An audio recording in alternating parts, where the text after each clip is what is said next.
is Live, Laugh, Launch, your go-to podcast for product marketing and go-to-market strategy. I'm Veronica. And I'm Katie. Let's get into it. Hey guys, I'm super excited because we are here with Gabrielle. Katie, how are you? How have you been doing? I've been good, thanks. I know you've been traveling, so I'm excited to catch up and also super excited to talk to Gabrielle today. Absolutely. Any updates from you, Katie, since we last had our podcast? Yes, actually, I can.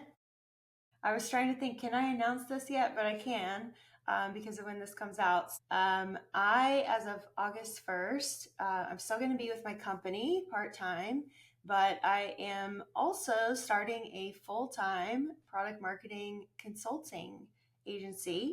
I should say consulting and execution. I know consulting can be kind of broad, and it's not just strategy, it's also execution. It's called producttide.co. So that's a website as well. You can go there. I work with B2B tech companies, especially startups and SMBs that are either going to market for the first time or pushing something new to the market, whether it's a product or going into a new industry or something like that. So I have a 90-day program where we look at your messaging positioning, we look at your pricing packaging. How are you taking this out to market? I can even work on a full multi-channel strategy for you. So it's just one of my offerings, but the main one. I also do like workshops and sort of one-off pieces of launches and things like that. So check out my services there. And thank you, Veronica. I wasn't planning to pitch, but I am glad you asked. I mean, everybody needs to know she's one of the best. So. Congratulations. Really excited. Thank you. Yes, I'm very excited to move that direction. So thank you both. And so let's intro Gabrielle. Yeah. So Gabrielle, I am so excited that you are here. Gabrielle, for those of you who don't know Gabrielle, she is a creative data-led product marketer with a background in digital PR and events across tech, music, lifestyle, and education. As the co-founder of digital PR agency Handnote and the senior product marketing lead at the Association for Project Management, she delivers standout campaigns from global product launches to high-profile conferences. Gabrielle blends strategic thinking with strong storytelling to drive results across content, positioning, and go-to-market. Thank you, Gabrielle, so much again for being here. We're so excited. Yeah. Nice to be here. Nice to see Veronica and Katie. Thanks for having me here today. Yeah, I was in London yesterday and I wish I had time to like reach out and say like, let's meet. I know, that would have been so cool. I could have had Nando's with you. I love Nando's. I totally would have had Nando's with you. Cheeky Nando's. It's Katie. Katie got me hooked on Nando's. Sure. In South Africa, though. In South Africa, though, but not in England. It probably tastes better in South Africa, though. No, does it not taste better there than it does in London? I have to admit, I did not have it in South Africa. I only pointed. Yeah, you did. We did have. Did I? Yeah, you're the one who went with me. No, I know I went with you, but you ordered the chicken with the lemon and garlic, I think it was. You're right. You know why I didn't remember it? Because I got something different. I didn't like it as much as I usually do. I got the peri-peri sauce. Yes, which is the right choice. Yeah, Katie didn't like what she got, so it's like another you have to erase, right? No, I blocked it out. No, I used to eat Nando's all the time. And I like their sides too. They have like corn and stuff. Good. Anyway, that's back to London. Anyway, we're not talking. Okay. Yeah, that's probably no fun. I'm going to talk about Gabrielle. Yeah, but if Nando's would like to sponsor us, we're ready. No, but I did want to thank Gabrielle for being the first guest of ours to actually proactively reach out to us to ask to be on the podcast. So that is the first for us, and we are super excited about that. And if you would like to be a guest on Live, Laugh, Launch and talk about Nando's or whatever you feel like talking about, we're always happy to hear your pitch and happy to have you on. And we got a good one with Gabrielle. So let's get into it and ask you a little bit about your background. And then we'll dive into today's actual topic, which is around how you use SEO to discover things about your target audience and your customers. So, Gabrielle, tell us a little bit about yourself. Yeah, I know we got your background, but love to hear from you. yeah, sure. So first of all, I started my career in marketing. I can't believe I'm going to say this, about 10 years ago. So just finished school. I think you guys will call it high school. We'll call it like secondary school / sixth form. And then I went into an apprenticeship. So I didn't go straight to uni. I went did an apprenticeship. And that was around, it was called social media for business at the time, but it was digital marketing. I think it's still quite fresh in terms of it being an apprenticeship. So I got to work for a tech company in London, and whilst taking the exam, like the tests and stuff at the same time. So I had both at the same time, which was really useful. Got to work at like the Google Hub occasionally, start like doing little events for app companies in the area. So yeah, I kind of got started really early with that, with SEO and things like that. And then I kind of went into the space of digital PR as well. That was kind of emerging. Actually, my sister's really good at it. She's like, it's her thing. So we both actually started our own agency, and we had a few clients over the years. And at the same time, I was working with a bunch of different companies outside of me and my sister's business at HandNote, but I was working in different roles, mostly in like event management companies, but as the marketing person there. So a lot of B2B. I'm working with huge venues in London, and also huge clients as well. So kind of been through it all. And then the last 4 years, I've been at APM. We call it APM, Association for Project Management. So actually, I started there. The marketing team was much smaller than it is now. It's grown so much, and we weren't the product marketing team. We were actually called the campaigns team, the marketing campaign. But everything came through us, and we're such a vital part of APM. Things won't run without us, essentially. So we then, a year ago, we got changed to be called the product marketing team. So Interesting. we kind of pivoted to that, but it's essentially everything we're doing anyway. The job title now matched a bit more what we were doing. And I was looking after, I say was because only about a month ago I've switched to looking after our qualifications. So we provide the qualifications needed for those who want to become a project manager. So we have the different levels of it, and you can also become a chartered project manager. So, like, I don't know if it's the same with the States in the US, but in the UK, if you want to become an accountant, you have to become a chartered accountant. So, yeah, we award people to become a uh, chartered project manager. But before that, the last 3-4 years, I was working in the events. So all of the events, all of the publications, so our books, very product heavy, all of our books, all of our research, and the events that we used to launch, that we still run. There's like 3 key ones, and that really pulls together everything that we do at APM in like under one roof. And people in the project management profession come to our events to gain like insights and what's new, what's the latest book I should be reading, or tools I should be using. So that's really what I have to focus on, and creating that experience for them, both online and offline. So it was very hefty, and I could go on about it forever, but I won't bore you guys. No, that's awesome. That's amazing. That's great. You're passionate about it. Honestly, like that's not always the case. So we're happy to see No, people, with products they love. absolutely. Now, going back, I have a question about HandNote. You mentioned like, so you're not only doing tech, but you do like music, lifestyle, and things like that. That's Tell me right. a little bit about that. Like, Yeah. the PR part and the events part. And the reason why I ask, and after you answer your question, I'll tell you more, is because I just came back from Sardinia, and there was a lot, I was working closely and networking closely, I should say, with a lot of PR agencies and publicists and things like that. Yeah, great question. So with digital PR, it's different. It's a bit of a spin on traditional PR. Traditional PR, you might get a package from a well-being company, or can you try it out and then try and pitch me to the press? Okay, great. But in digital PR, it's deeper than that. It's not just about talking about the product, but it's more creating the story and relevant campaign. It runs much longer. There's different aspects to it. We have the more ad hoc ones where, if a journalist or a publication needs a story, and we've got clients that it could fit in. So maybe our client is able to provide us with an expert quote, and they're able to provide a bit of information on that, so they can feature that in the article. It might be that we have products that are relevant to the article, so that journalists can build a story on that.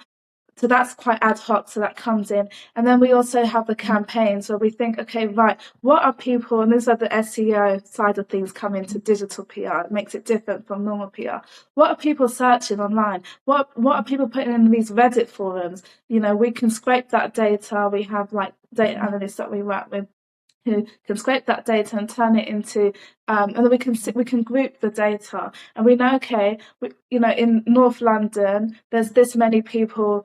These are what people are looking for in North London in terms of the best. Let's go back to food. The best, let's say, African restaurants, because there's a big African population in North London. So let's say Ghanaian restaurants in North London that people are looking at. So we can scrape data from a lot of different online platforms, and that helps inform how we're going to write how should we pitch the press release, and how should we structure it? What should the ideal subject line and the headline be? And then when we pitch it to the journalists, it lands with them, because it's literally what people are searching, and the words that they use, the keywords are in there, and then we make sure that when they do feature our clients, that there is that link to the product, so they tend to give us a backlink. Before, when I started, it was such a big thing. It's like, you need to get backlinks. I remember one agency I worked in. Honestly, yeah, it was such a thing. Like, you need to guarantee at least 12 backlinks. Now we don't do guarantees because you can't guarantee it, right? But if they do backlink to the product page, that is such a win. They can just mention it and not link it. That's fine. It helps in terms of our search. But if they link it back to product page, it's an extra win for us, and we love that. Awesome. So you work hand in hand with the traditional PR. That's right. I think things have changed definitely especially since I majored in marketing back in God knows when, the dinosaur ages. We didn't have digital PR and when I was learning. So things have definitely evolved, and I'm, learning a lot every day, especially with AI coming out. So, I'm sure you're seeing all those changes as well. Definitely. I think even we call it the LLMs, if we have a client, even with APM, what I do in my main job, was just searching that into, let's say, ChatGPT, project management. Does APM come up? Like, I want a project management course. Does APM come up on ChatGPT or these other AI tools? Because people are slightly moving away from search engines like Google, but social media, TikTok, Instagram, ChatGPT, etc., are becoming the new search engines, aren't they? So we're looking very closely at that. What are people searching, and are our clients actually showing up on that?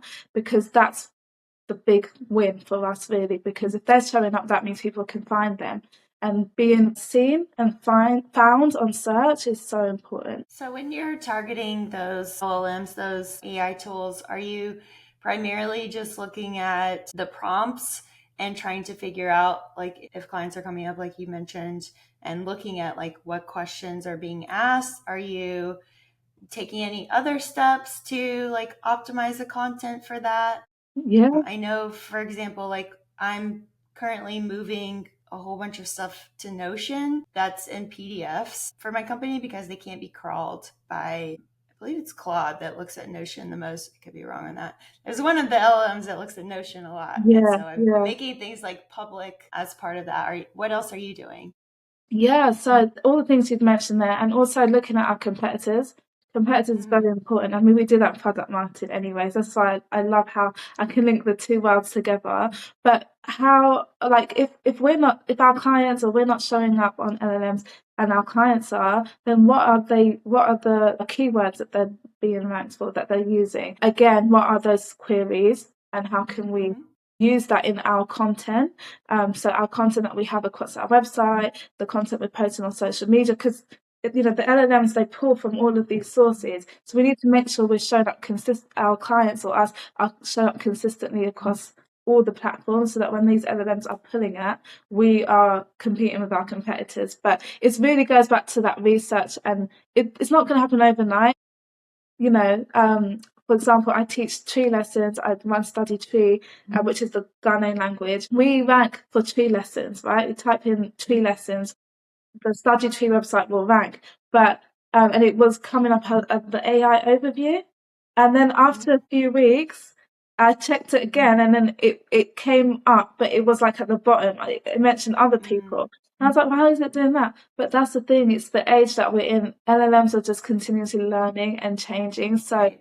we watch it closely, but we don't get too hurt if it's like, oh, we were the first option and we dropped a bit with LLMs or AI tools and Google AI overviews, etc. Because it's still learning, but Yeah. we'd still keep an eye on that. And it's different too, right? Because those snippets or advice that it's pulling as part of the LLM and serving up is,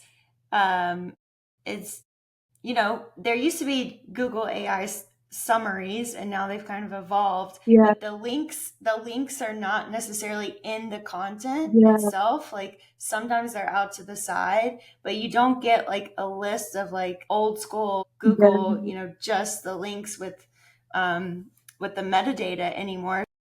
It can be harder to get actual traffic to the site because people aren't just clicking on the link, they're reading about it and they're finding their answer and they're like, okay, that's all I wanted to Exactly. know. Thank you. Exactly. Yeah, that's it. And just another point as well. Key thing again, going back to like the TikTok and other social media channels that we need to put our products on and really create that message, bringing that messaging to those channels for our products is it's important because Google is now pulling in videos from TikTok. It's coming up on search. So yeah, it is. So if I'm really trying to push our businesses to utilize social medias. I know it's a horrible platform sometimes, but having that actually does help being found and promoting the Yeah, products. absolutely. Yeah, I was searching something yesterday and I noticed that like a whole bunch of YouTube tutorials on it came up, which Yeah, is helpful because that's what I needed. But yeah, that wouldn't have, I would have had to go to like the video tab sometimes in the exactly. past, you know? So It's changing. for sure. So, how do you use keyword research to discover the language that your customers are using to describe their problems? And how do you use that for your messaging? I know you talked a little bit about those queries and ChatGPT and LLMs, but maybe not even LLM specific, like just keyword research in general. How are you using that?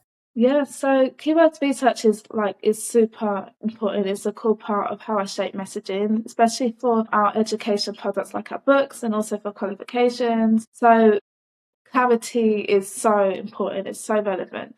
So in the past, I typically begin to pull data from queries that are related to different search terms. So I use tools such as like SEMrush or SEMrush, Mm-hmm. Google Search Console, etc. And I look at also internal data that we have at APM, Association for Project Management. But in my past roles, I've always used like other tools as well. So, and yeah, like I said, using the internal data from our websites. And so, for example, when we were marketing, when we're looking at like our qualification, it's called the PFQ, Project Fundamentals Qualification. I noticed that a lot of learners, they're not really typing in like introductory qualifications to project management, or what Mm-hmm. they're looking at things like how do I start a career in project management, or project management basics, things like that they're actually typing in. And then that insight is actually what really helps me to shape the copy for our landing pages. We need to tweak it there. Or, oh, this is what people are searching. These are the key phrases, key words, and this is the way that they're speaking. How can I incorporate that aligns with our brand messaging? Obviously, we've got our tone of voice. But how can I utilize that in our email subject lines or in our social media posts? Like it obviously, as we know as product marketers, we need to utilize that across all of our activity. So yeah, that's how I've managed to use keywords in my product messaging. Nice. And when you're in Google Search Console, I know one thing I used to do, and I'm gonna Yeah. maybe age myself because I started in SEO Okay. 15 years ago. I Yeah. started as an SEO copywriter, Well. but in more recent years, I had been using Search Console and looking at the terms that not only like keywords that we wanted to rank for, but like what were people searching to actually get to us. Yeah. So like when they typed in something, what were they typing in to eventually reach our website? And sometimes through that, I found questions that I wouldn't have thought of at Yeah. all, or so for example, I worked at a data erasure company. So we erased data across like servers and laptops and mobile phones, etc. And I learned that like a ton of traffic we were getting was coming from people searching for compliance with like different data erasure laws. And this is actually pre GDPR. And I was in content at the time. So I ended up like really changing our content strategy, and we started doing a lot of content around compliance. Yeah. And it worked. And actually we were able to like influence some lawmakers in different countries and things like that. But I got that from Google Search Console, just seeing like, yeah, what people were searching. That's it. Yeah, it's so vital. Like, thankfully, with where we are on APM, we've got quite a good, like, a strong data kind of unit. So we've got our data specialists that I always go to for data, like what are the keywords. So before I'm going to launch a new book or a new campaign, and to try and push, the sales for our products across qualifications, for example, we always make sure as a product marketing team we approach the web team and our data specialists, because they're able to give us this information. And obviously we could go into Google Search Console and look at it ourselves, but obviously there's only so many hours in a day, so we can just get it directly. So we're pretty blessed in that sense at APM, to have the people who actually do that in the team, in the wider marketing teams. Yeah, it's so important. I'm so pleased that you saw that difference and you're able to change the content strategy around based on compliance. It's really good. Yeah, absolutely. So like you get to go in and see, based on what we're looking for, the buyer is looking for, searching for, what search behaviors indicate someone is ready to buy versus just researching. Like how do you know, or how does this inform your product marketing campaigns? Yeah, so someone, what we look at, for example, with qualifications, you can see obviously with the search queries, are people putting in what is the courses, the project management courses that are taking place near me? Like what's the best course near me, for example, or accredited project management providers near me. So those are strong signals. So we know that, okay, these are people that, are actually bottom of the funnel, they're ready to sort of buy. So we use that data. I'm able to get that from like our website as well, and we target them. So we use the targeted ads, and we use a kind of a funnel approach as well. And we provide like limited like time offers, for example, when it comes to our publications, things like that. So for example, with our qualifications at APM, we know that a lot of people are busy, like a lot of project managers are busy, but they want to get the qualification to show that they are, that they're qualified and they are serious about their role. So we do offer some of our qualifications in a short time frame. Like you can do it quite intensely for like a couple of days, and then you get your qualification. And there are some providers that do those courses. So we look at those who are. It's something I want to sort of look into a bit more as well. Now that I've stepped in this role, looking at those who are searching for those things, and if they come to our website, have they put in any put in their email in, for any signed up for anything in the past, so we're able to retarget them. But yeah, it's things like that. So looking at search behavior, really noticing what are they writing, what are they putting in. Excellent. Yeah, absolutely. So walk us through how search data can reveal gaps in how you're positioning your product versus how customers are actually thinking, or prospects are actually thinking about it. Yeah, so I look at search data as like a mirror, right? It really reflects what our audience actually wants. So not just us as product marketers, we really try not to assume what they want. We really try to look at the data, the facts, what do we know? And we obviously liaise with like our sales teams and just looking at across the board how they are interacting with our products. So at APM, for example, there's a time where we actually just happened. It was the APM conference. We had that in June, beginning a few weeks ago, and we have this. It's an annual conference for project managers, And when we were planning it, we wanted this year to be based on sustainability. But we know from our data, sustainability just doesn't land well. That even just that Mm, term, like it doesn't, people don't really care for that term in project management in the field.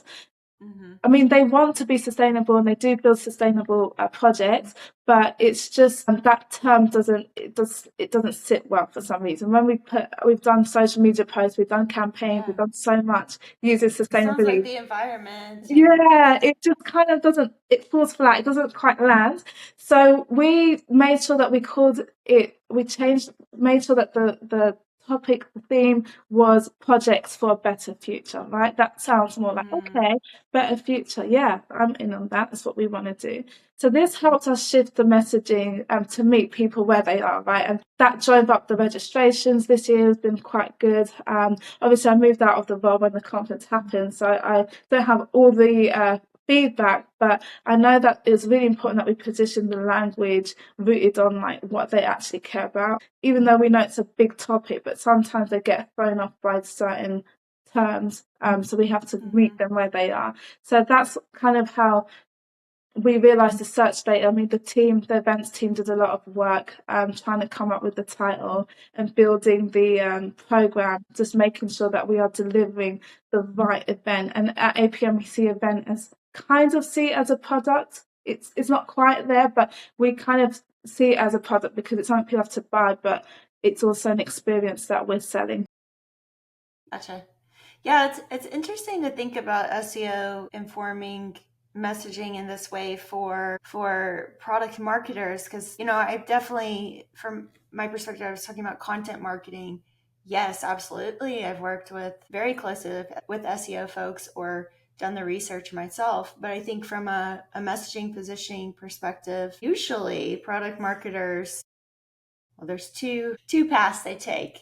They're interviewing customers Yeah, and they're out there and they're yeah, really doing the research, and that's the great path. And then there's the not The so rare, great the path. rare path. Yeah, which is operating in a Most in a vacuum and yes, just creating things. And even then, like, I don't think a lot of product marketers are thinking about doing research in this way. Like, this is another way yeah, to really do research. I don't know, Veronica, have now, you looked at the I mean, now that I'm working within my own company, yes. But when we worked in tech, no, we were working in a vacuum. And it is very important to emphasize that product marketers should be working closely with the alternate teams or their other teams to get those keywords. that's it. I think a little bit when we worked together, Katie, we did sometimes get some keywords, but I did do some keyword research, but I wouldn't Okay. say that I looked at it this closely or thought about it in this way. Like, ideally, yes, you're interviewing your existing customer base, and if you're new, you're going out and doing additional market research. But yeah, I think combining that It's kind important. of interview structure and survey structure with insights, because people can also be fallible, right? Like, they can tell you things, but that doesn't mean that that's what they're actually going to search at the end of the day, or what they're maybe they don't 100% know, like how their pain lines up with like what they would That's be it. looking for in the moment. So I think it's like understanding buyer behavior is Yeah, huge. qualitative and quantitative is really important. And I think the quantitative, which is this piece, the data piece, doesn't happen as much. yeah, Yeah. it's No, true. it's true. And then I'm sure, Katie, you too, you're head of marketing, so you're not just doing product marketing anymore. Mm-hmm. You're like looking at it from like the fishbowl, and you're looking into the fishbowl. And now that I'm working in my own business, we hired our SEO company and SEM companies, and looking at things differently, I'm like, when I was in product marketing, I should have not only relied on working closely with my project management team, I should have like incorporated the whole buyer Yes. behavior, SEO, like what are our customers Googling? Are we coming up? Why are they Googling Yeah, this? Understanding why are they Or chat finding this GPT. product? yeah, Yeah. yeah, ChatGPT. So yeah. yeah, no, it's 100% accurate. So all you product marketers out there, go knock on that door. Yeah, for Absolutely. sure. And if you get a good SEO, they are so invaluable. I definitely have one on my team who came over from my first job that I talked about, where I was in SEO. I've known him for a long time, and that's the reason I'm able to talk about these things intelligently. It is not my own learning; it's from him. So shout out to John for that, for sure. It can make a huge difference in how you approach your audience. So yeah, I guess that's a good question, Gabrielle. Is like, your team sounds like, because you've moved over from doing campaigns, like you are incorporating all of that more traditional marketing aspects. It sounds like you're doing messaging, positioning. Are you all doing like pricing, packaging, like competitive analysis? Are you still doing all of that as well?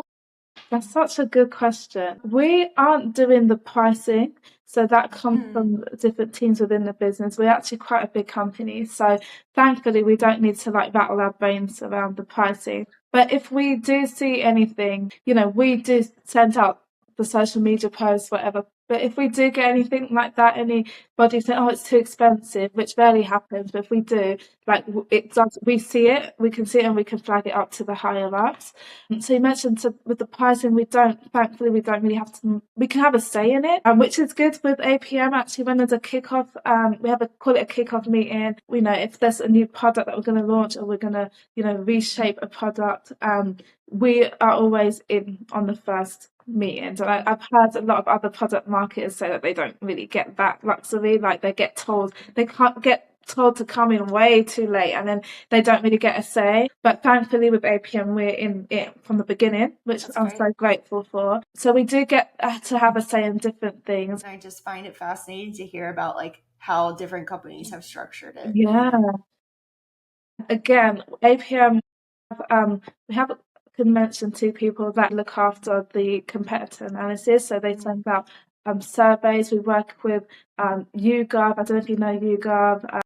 Shift. There's huge companies Yeah. that we work with that we commission the research with.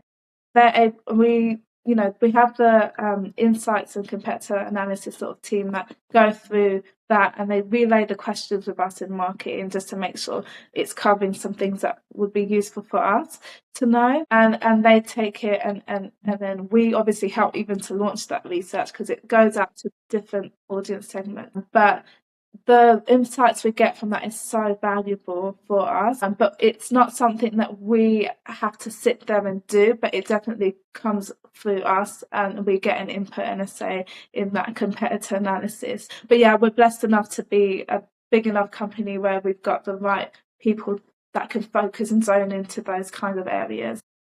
Mm-hmm. Yeah, that's great. I'm super interested to see how the world will change in general, but for product marketers, especially, like with with AI being what it is, and with all the agentic AI that's happening, like people building agents. We're building an agent right now for SEO. We're still going to have our SEO person, but like just to help scale. And we're building one for competitive analysis. And it's like, you know, I feel the future is just going to be people with areas of expertise and like looking after different things, but maybe we won't like have titles and structures in the same way. So I think that's really interesting. Yeah, really, it's really exciting. A bit scary to see how things evolve, isn't it? But Yes. yeah, it's really interesting. Actually, just reminded me of one of the things that we did. Like we launched with project management. We got this book. It's called the Book of Knowledge. Right, it's like a hefty book, but like every project manager sort of needs it and goes through it. And we launched the eighth edition of it this year. And I was working on the back end of it and doing the roadmap for the go to market strategy and everything. Yeah, I made sure that I got the keywords list as well. And we had another book called Project Controls that came out earlier this year. Yeah, we had so many books that we launched. But we make sure that we do get that data from our data analysts and the keywords and everything. And that helps us to inform what topics should even be in the book. Otherwise, how is that valuable to the customer?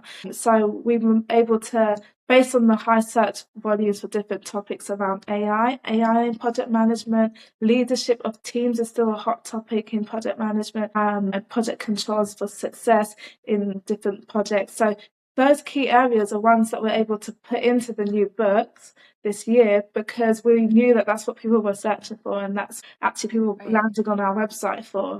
So yeah, it's so important. It shapes so much of what we do. That's great. And it sounds like you're putting out a lot of great information for your prospects and customers to help them with that education piece, which is cool.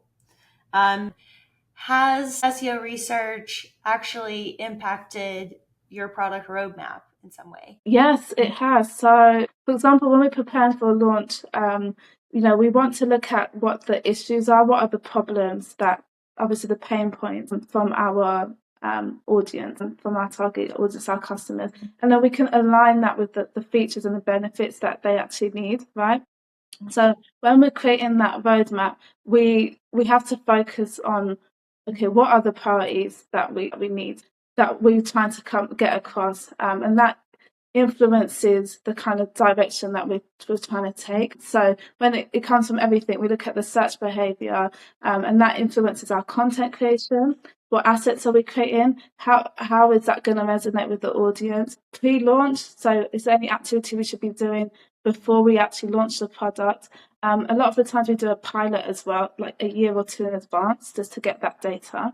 But also in terms of search data and like the SEO behavior, that informs us with the pre-launch assets and pre-launch activity, launch activity, and then post-launch, and how that kind of integrates into BAU. So I kind of approach it from three different phases, and that would determine the keywords research, SEO data, etc. That informs what marketing activity looks like for each phase. No, Okay. that's awesome. That makes a lot of sense. So now let me ask you, because that was a good question, Katie, when you talked about does it change the roadmap or the roadmap priorities like that. Can you give an example of where that has occurred? Yeah, sure. We had to launch, it goes to the book I mentioned just a moment ago about project controls that we launched this year. So that is a really hefty book, like it is a thick book. So it's Project Controls in the 21st Century, its title is. And I'd been working on this a year prior, working with the authors and everything like that. We had to justify, is this book something that it's worth us actually launching? Is it something that people want? So we have a page on an APM, we have lots of pages on our website. What is project management is a basic one. What is project controls? What is XYZ? So we call them what is pages, and they drive so much traffic to the website. So we looked at everything, and we didn't actually have a page called what is project controls. So we thought, before we launch this book, let's create a page, what is project control? Because people are searching it, but they're not really coming to us because our page on it is not, there's not enough information on that page. So we made sure that that was a priority, and we created that page, that landing page, made sure there's enough information on there, any links that need to go out to different parts of the website, and any blog articles, etc.